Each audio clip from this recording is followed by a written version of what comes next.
In our last video, we followed electrical power from the utility grid all the way to the server rack. Now we need to look at the other half of the equation. Because every watt of power that enters a server becomes heat. Power and cooling are inseparable. If you can't remove the heat, the servers can't operate. Modern data centers are pushing more power into racks than ever before. Traditional enterprise racks once averaged 3 to 5 kilowatts. Today, many racks operate at 10 to 20 kilowatts. AI and GPU clusters can exceed 50, 80, or even 100 kilowatts per rack. And all that heat must be removed instantly, continuously, and reliably. In this video, we're going to break data center cooling into 4 major methods used in modern facilities. We'll look at how each works, when it makes sense, and why cooling architecture is rapidly evolving.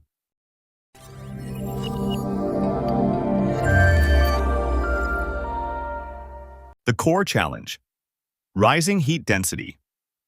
Heat density is the driver behind cooling innovation. When racks were low density, room-level air conditioning systems were sufficient. Large computer room air conditioners could push cold air into the space, and the servers would pull that air through their internal fans. But as rack power increased, airflow requirements increased dramatically. Moving large volumes of air becomes inefficient and physically limiting. Air has relatively low heat capacity compared to liquid. As densities rise, air systems must work harder, move faster, and consume more fan energy. This is why data center cooling has shifted from cooling entire rooms to targeting heat at the source. Now let's walk through the 4 primary cooling methods used today. Cooling method. Number 1. Room-based air cooling. The traditional method of cooling data centers is room-based air cooling. In this design, large computer room air conditioners, known as CRAC units, or computer room air handlers, known as CRAW units, deliver cold air into the room. CRAC units use direct expansion refrigeration with compressors. CRAW units use chilled water supplied from a central plant. Many facilities use raised floors. The space beneath the floor acts as a supply air plenum.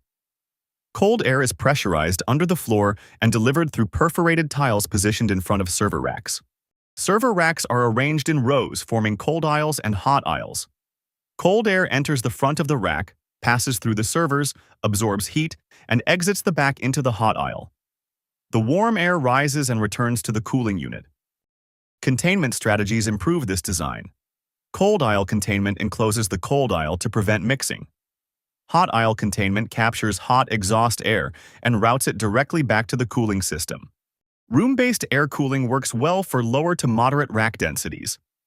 It is relatively simple and familiar to many mechanical contractors. However, as densities increase, room-based systems begin to reach physical limits. The volume of air required becomes excessive, and airflow management becomes more complex.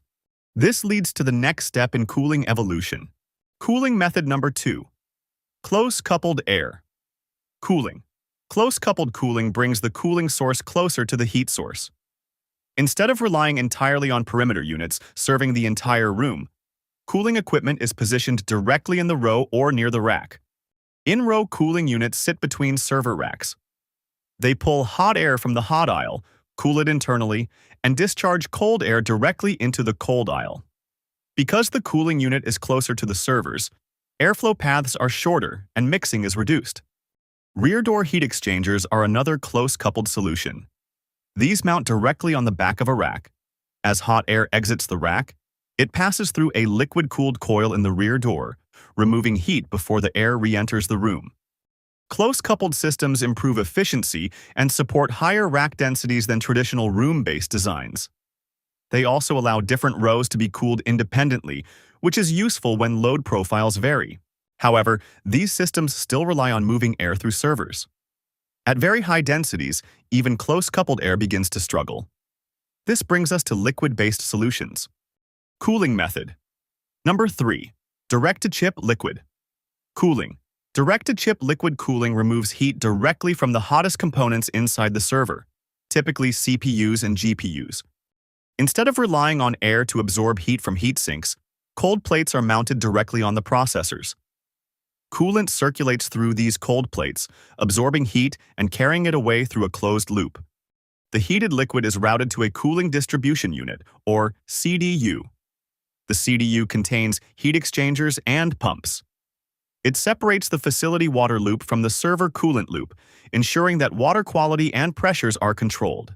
From there, heat is rejected to the building's heat rejection system, often a cooling tower or dry cooler. Liquid has far greater heat transfer capacity than air. This allows racks to operate at 50, 80, or even over 100 kilowatts. Direct-to-chip systems are becoming the dominant solution for AI-focused data centers. Because the liquid loop can operate at higher temperatures than traditional chilled water systems, some facilities can eliminate compressors and use economized heat rejection for much of the year, improving efficiency. Direct-to-chip cooling represents a fundamental shift. Instead of cooling rooms, we are cooling components. Cooling method number 4, immersion. Cooling. Immersion cooling takes liquid cooling even further. In immersion systems, entire servers are submerged in a dielectric fluid. This fluid is electrically non-conductive and absorbs heat directly from all components. There are two primary types, single-phase and two-phase immersion. In single-phase systems, the fluid absorbs heat and is pumped to a heat exchanger. In two-phase systems, the fluid boils at low temperature, absorbing heat through phase change, then condenses and returns to the tank. Immersion systems can support extremely high densities and eliminate the need for high-volume airflow entirely. However, they require specialized hardware design and operational considerations. While growing in adoption, immersion remains more niche compared to direct-to-chip liquid cooling. Air versus liquid, when each makes sense. The choice of cooling method depends largely on rack density. For lower density racks, room-based air systems remain viable. For moderate density, close-coupled air solutions provide improved performance. As densities climb beyond the practical limits of air, liquid cooling becomes necessary. Geography also matters. Energy costs, climate conditions, and water availability influence system design. Redundancy requirements influence equipment selection. Capital costs and long-term operating efficiency must be balanced. There is no single universal solution. Cooling architecture is driven by density, efficiency goals, and risk tolerance. Closing. What comes next? Cooling is evolving rapidly because compute demand is accelerating. As AI workloads grow and power densities increase, cooling systems are becoming more integrated with overall facility design.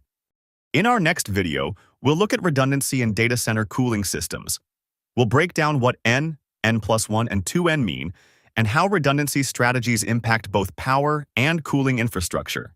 Understanding cooling methods is the foundation.